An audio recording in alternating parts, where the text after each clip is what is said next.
বিধাননগর এলাকায় সাইবার প্রতারিত মোট 30 জনকে প্রায় 2,05,22,574 টাকা ফিরিয়ে দিয়েছে বিধাননগর পুলিশ। বৈঠকে উপস্থিত ছিলেন বিধাননগর পুলিশের ডিসি কুলদীপ সহ অন্যান্য আধিকারিকরা। পুলিশ জানিয়েছে, ইন্টারনেট বা ডিজিটালি যত উন্নতি হয়েছে সেখানে প্রবীণ একটু হলেও পিছিয়ে রয়েছে। সেই কারণেই বিশেষ করে প্রবীণ নাগরিকদেরকে টার্গেট করা হচ্ছে। তবে এর ব্যাপারে পুলিশ যথেষ্ট সচেতনভাবে কাজ করছে বলেও জানানো হয়েছে।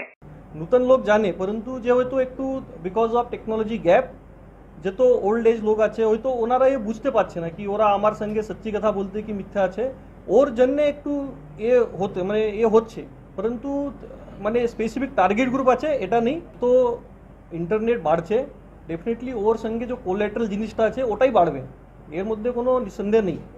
परंतु আমরাই অবজার্ভ করেছি কি প্রত্যেক ক্রাইম जो থাকে না ওর একটু সাইকেল থাকে, হয়তো এখন ডিজিটাল ফ্রড একটু কম হয়ে গেছে পরন্তু ইনভেস্টমেন্ট ফ্রড বেড়ে যাচ্ছে।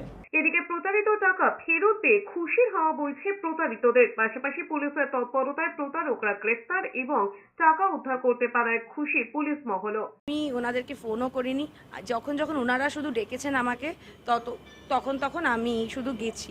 কিন্তু আমি এইটুকু বলতে পারি, মানে ধরুন অগাস্ট থেকে ডিসেম্বরের মধ্যে আমার ফুল অ্যামাউন্ট রিকভার হয়।